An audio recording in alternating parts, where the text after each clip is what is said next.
जय श्री कृष्ण। राधे राधे। श्री हरिदास। और समय ना गवाते हुए मैं डायरेक्टली आपको लीला बता देती हूँ। और ये लीला जो है सुबह मॉर्निंग में 19 दिसंबर की है। क्यों 19 दिसंबर की है? मेरी आवाज़ थोड़ा क्लियर नहीं आ रही होगी, थोड़ा गला बैठा हुआ है मेरा। तो ये उस दिन की लीला है।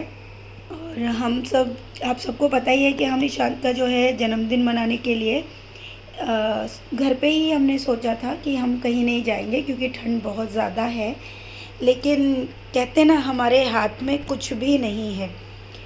यहाँ मेरे को ठंड बहुत हो रही है, थोड़ा इसकी आवाज़ भी आपको आ रही होगी क्योंकि चलिए मैं बताती हूँ। और एक और सबसे बड़ी बात मैं आपको बता दूँ कि अब जो भी लीला होती है उसके 2 पार्ट होते हैं। आदि लीला जो है वो मुझे मतलब प्रभु दिखा रहे हैं आजकल क्या हो रहा है, और कुछ अलग ही हो रहा है वो भी बताऊंगी मैं। कि मुझे जो स्वप्न दिया, जब मैं उसका सेकंड पार्ट जब सोना बताती है तब जाके वो फुल मतलब पूरी कंप्लीट लीला होती है। उसमें मेरे साथ जो जो होना होता है वो मुझे सपने में आता है, और ये एकदम से होने लगा है। ये क्या हो रहा है कुछ समझ नहीं आ रहा है।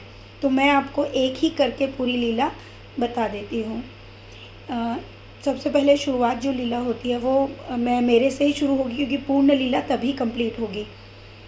कि मैं स्वयं को देखती हूँ कि मैं एक जगह पर हूँ जहाँ कुछ मेला सा लगा हुआ है, और मतलब कुछ कार्य चल रहा है, इधर उधर लोग भाग रहे हैं, आ रहे हैं, जा रहे हैं।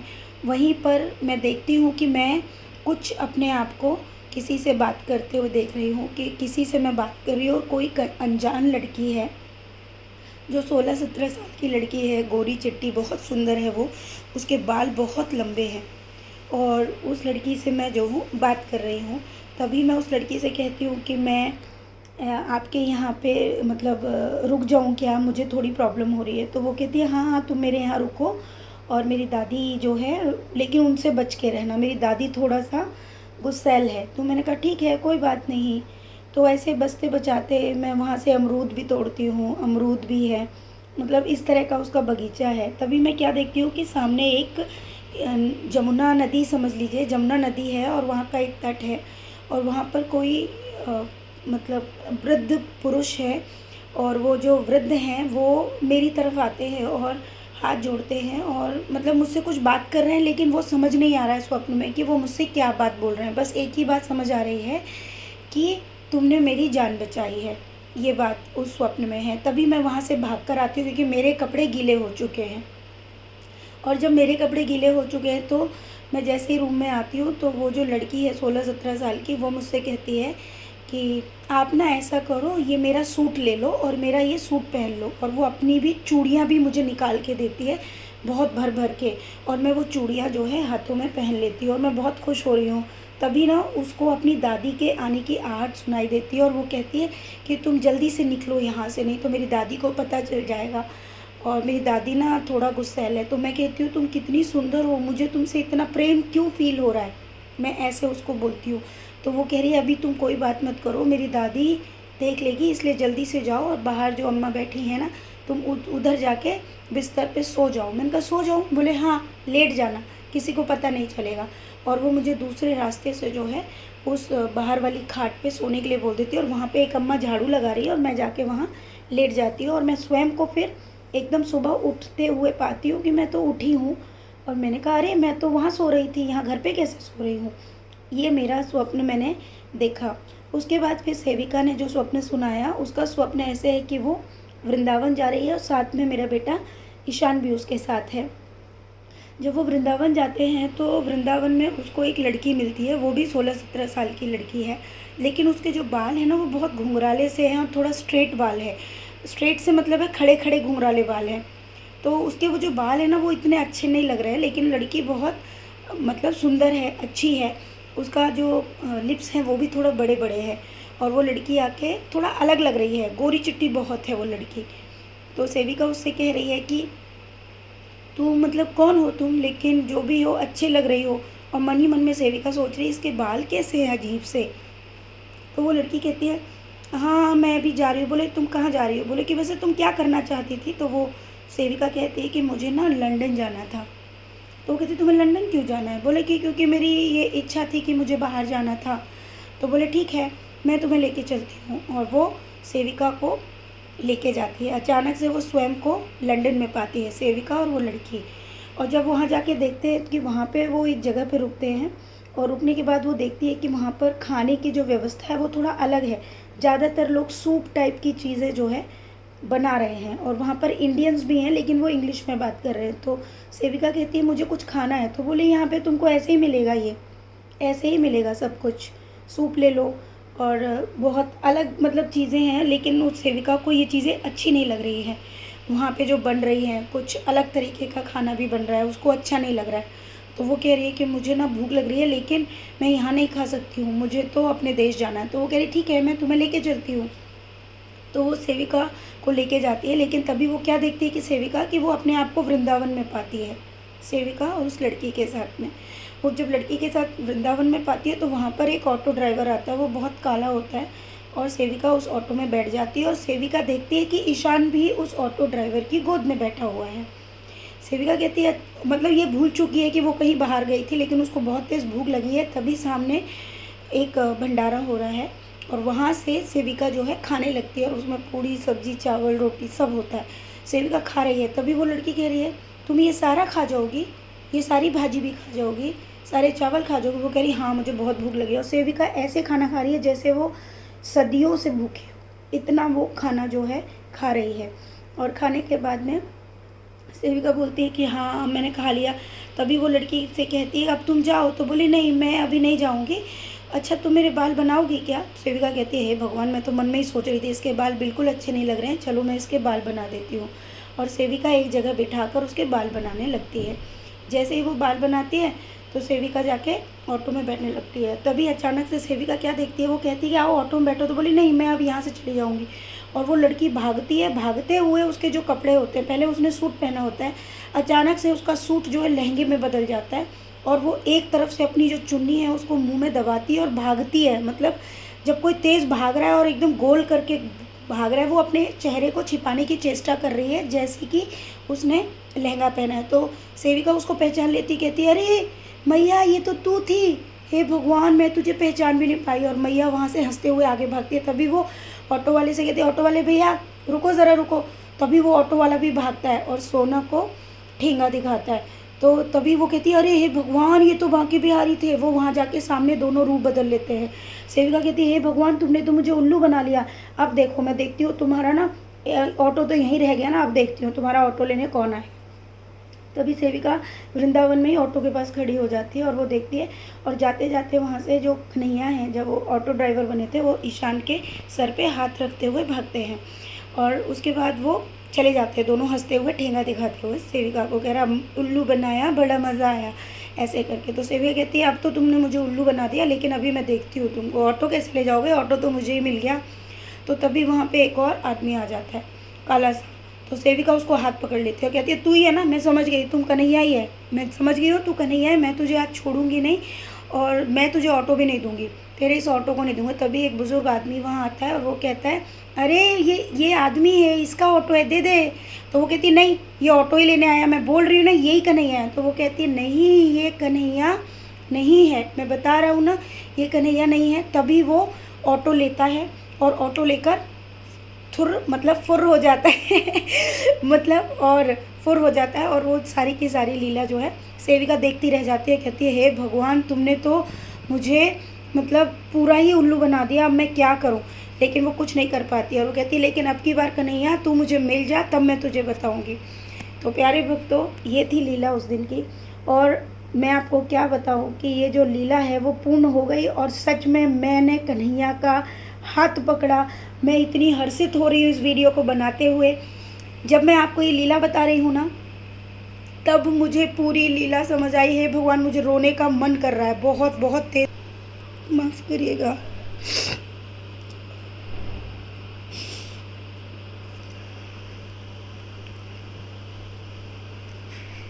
ये लीला बताते बताते कान्हा जी ने मुझे कुछ दिखा दिया और मुझे इतना पछतावा हो गया है कि मैं क्या बताऊं। प्रभु मुझसे बहुत बड़ी भूल हो गई।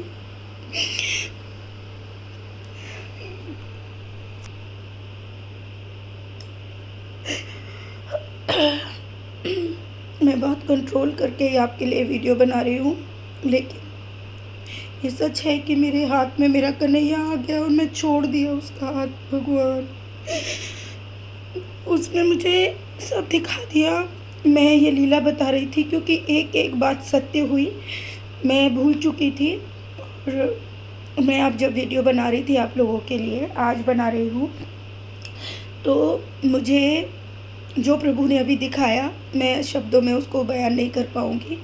और ये सब क्या कैसे मेरे को नहीं समझ में आया। पता तो मुझे तब भी था, लेकिन हाँ, क्योंकि सभी बोलते हैं तो सब बोल रहे थे तेरा भ्रम है, लेकिन कान्हा जी ने उसको भी क्लियर कर दिया।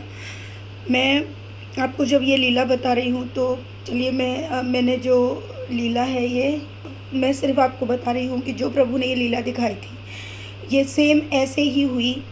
जो लड़का था ऑटो में, वो लड़का आता है भेष बदल के, सेविका उसको मारती नहीं, मतलब पकड़ लेती है और कहती है कि तू ही है कन्हैया, लेकिन वो कहता है मैं कन्हैया नहीं हूँ। तभी एक पुरुष आता है वहाँ, मतलब एक वृद्ध पुरुष आता है और वो कहता है छोड़ दे लाली, ये इसका ऑटो नहीं है, छोड़ दे इसको, ये कन्हैया नहीं है, ये तो ऐसे ही गरीब इंसान है। और वहाँ पे सेविका उसको छोड़ती है और कान्हा जी जल्दी से उस ऑटो को लेके भागते हैं और दूर से फिर बोलते हैं कि मैं ही कन्हैया हूँ। तो सेविका हाथ मलती रह जाती है। ये लीला थी। अब हमारे साथ जो हुआ परसों, अब मैं आपको बता रही हूँ। मेरा लाला, मुझे रोना आ रहा है, मैं बहुत ज़्यादा भावुक हो चुकी हूँ काफ़ी देर से। लेकिन बताना बहुत ज़रूरी है। ज़रूरी इसलिए है कि लोगों को ये पता चले कि प्रभु किसी भी रूप में आपको दर्शन दे सकते हैं। और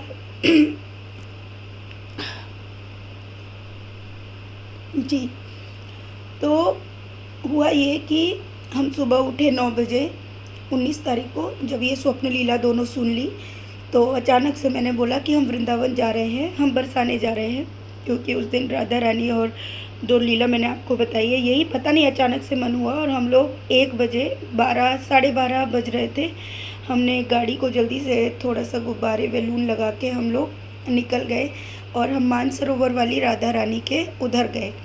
जब हम वहाँ जा रहे थे तो मेरे जो चाचा जी हैं उनको हो गए 20 साल करीब। वो 20 साल से तटिया स्थान हरिदास जी से ही, उन्होंने भी वहीं से दीक्षा ली है और वो 20 सालों से गौ सेवा कर रहे हैं। मुझे ये बात परसों ही पता चली, 19 तारीख को ही। तो मेरे चाचा जी के लड़के का रास्ते में फ़ोन आया और उन्होंने कहा, मतलब काफ़ी लंबी बात है, मतलब मैं सिर्फ आपको शॉर्ट में बता रही हूँ। मैं आपको बता दूँगी। चाचा जी को वहाँ के संतों ने बता दिया, तटिया स्थान के संतों ने, कि तुम्हारी भतीजी आई है, क्योंकि मेरे चाचा जी वहाँ पर 20 साल से जा रहे होंगे। तो जब मैंने अपने दादाजी का नाम लिया तो उन्हें पता चल गया कि मैं ही हूँ। तो मम्मी के पास फ़ोन आया और कहा कि मुझे दिव्या से मिलना है, उससे मिलने की मेरी आत्मा बहुत व्याकुल हो रही है। और जब हम पहुँचे तो, क्योंकि मैंने पहले ही बताया कि मानसरोवर वाली राधा रानी, वृंदावन मतलब मेरा गांव है, बीच में यमुना है, बस ये लगा लीजिए। वृंदावन यानी प्रॉपर ब्रज में मेरा स्वयं का गांव है, जहां बचपन में मैंने हर जगह परिक्रमा और ये सब की है, मैं सब भूल चुकी थी। तो हम मानसरोवर वाली राधा रानी के लिए जा रहे थे। मेरे चाचा जी का फ़ोन आया, मैंने वहाँ पर उनको बुलाया, वो आए। मेरा स्वप्न जो था वो पूरा सच हुआ, जो मुझे स्वप्न में दिखाया गया था। मैं सुबह लहंगा पहन के जाने वाली थी, अचानक से पता नहीं क्या दिमाग में आया, मैंने सूट पहन लिया और खूब सारी चूड़ियाँ पहन ली। तब तक मेरे दिलो दिमाग में कोई लीला नहीं थी। जब हम वृंदावन के पास उधर पहुँचे, जमुना जी के आसपास, तो उधर मेरे चाचा जी आ गए। मैंने चाचा जी को 20 साल पहले देखा था, क्योंकि मैं कभी जा नहीं पाई, क्योंकि दिल्ली रहती थी। फिर वहाँ से कुछ, मतलब कि सबकी अपनी लाइफ होती है, नहीं आप जा पाते हो। तो मैं नहीं मिली थी। मैंने जब उनको 20 साल बाद अब देखा तो वो पूरी तरह से बुज़ुर्ग हो चुके हैं। बुज़ुर्ग से मतलब है वो, उन्होंने अन्न त्यागा हुआ है 15-20 साल से। वो सिर्फ़ एक वक्त उबली हुई सब्ज़ी खाते हैं या एक वक्त फल खाते हैं, बस यही उनका रूटीन है, जिसके कारण उनके शरीर में मांस तो है नहीं, सिर्फ एक हड्डियों का पूरा एक ढांचा मैं कहूँगी। वो इस तरह का उनका जो लुक था, चाचा जी का ऐसा था, और वो झुके हुए थे। तो मैं उनको पहचान ही नहीं पाई कि ये मेरे चाचा जी हैं, और एक ही वस्त्र वो धारण करते हैं, जो भी वस्त्र वो पहनते हैं। तो जब वो मेरे सामने आए तो हाथ जोड़ के वो रोने लगे, तो मम्मी बोली कि तेरे चाचा जी हैं। मैं उनके गले लगकर बहुत रोई। मेरे सपने में भी यही था कि एक बुज़ुर्ग हैं जो मेरे सामने आके रो रहे हैं और कुछ बोल रहे थे चाचा जी। बहुत मैं फिर मुझे बहुत रोना आया, मतलब बहुत ज़्यादा मैं भावुक थी। ये स्वप्न वहाँ पर कंप्लीट हुआ। फिर उसके बाद हम बरस मतलब मानसरोवर वाली राधा रानी के उधर गए। वहाँ जाके मुझे अचानक से याद आया कि अरे मैं तो लहंगा पहन के जाने वाली थी, लेकिन मैं तो सूट पहन के आई हूँ और चूड़ियाँ भी मैंने पहनी थी, क्योंकि उस लड़की ने मुझे सूट और चूड़ियाँ दी थी। जब मैंने वहाँ जाके देखा तो पूर्णमासी की वजह से वहाँ पर मेला लगा हुआ था, जो मैंने स्वप्न में देखा डिट्टो वही चीज़ हुई। अब उसके आगे का हमने देखा कि वहीं पे हमें भंडारा ख़त्म हो चुका था, शाम हो गई थी। हमने दर्शन लिए, लाडो को घुमाया और ख़त्म हो चुका था। तो मैंने सोचा यहाँ पर बहुत ही पवित्र भोजन जो है मिल रहा है, तो हम अपने ठाकुर के लिए ले लेते हैं। तो उन्होंने कहा नहीं बेटा, ये ख़त्म हो चुका है भंडारा, लेकिन हम बना रहे थे, ये आप ही के लिए है। और उन्होंने हमें बहुत सारी पूड़ी सब्ज़ी जो है ऐसे ही दे दी। मुझे लग रहा था मैं इनको पैसे दे दूँगी, उन्होंने मना कर दिया कि नहीं, ये भंडारा ही था लेकिन समाप्त हो गया था, लेकिन हम बना रहे थे, आइए आप ले लो। उन्होंने हमें वो भंडारा दिया, पूड़ी सब्ज़ी। और फिर उसके बाद हम देवरा बाबा पे गए। वहाँ पर यमुना तट पे हमने ईशान और हमारे ठाकुर जी, हमारे लालाओं का जन्मदिन मनाया। और जब पूड़ी सब्ज़ी खा रहे थे तो सोना वाला सपना याद आया कि सोना को दिखाया था कि वो पूड़ी सब्ज़ी सब खा रही है। तो मैं कहने लगी सोना, इसमें चावल नहीं है, बस चावल भी थे तेरे स्वप्न में। तो हमने वो खाते हुए, मतलब सच में भूख लग रही थी क्योंकि सुबह से किसी ने कुछ खाया नहीं था। हम लोग 12 बजे घर से निकले थे, बस बच्चों ने दूध ही लिया था। और उसके बाद सब ने शाम को भोजन किया। और क्योंकि बच्चों को हम छोटी मोटी चीज़ें खिला देते हैं, लेकिन फिर हम लोगों ने नहीं खाई थी। फिर उसके बाद हम लोग वहीं से बांके बिहारी जी के दर्शन के लिए गए, लेकिन हम बांके बिहारी जी के दर्शन के लिए नहीं जा पाए। हम जो उनसे पहले राधे सनेह जी का जो मंदिर पड़ता है, हम वहाँ पे दर्शनों के लिए चले गए क्योंकि भीड़ बहुत ज़्यादा थी। अब जब हम वहाँ पर पहुँचे तो आप ध्यान से सुनिएगा इस लीला को। जब हम वहाँ पर पहुँचे तो मेरी बेटी मुझे बोली कि मम्मी आप हर बार कहते हो, ये लीला बताने के लिए मुझे दूसरा वीडियो बनाना पड़ेगा, क्योंकि बहुत लंबा वीडियो हो जाने के बाद ये पोस्ट नहीं होता है। तो ये वीडियो मैं यहीं तक बना रही हूँ, इसका सेकंड पार्ट आप देख लीजिएगा। तो खूब सारा प्रेम, राधे राधे।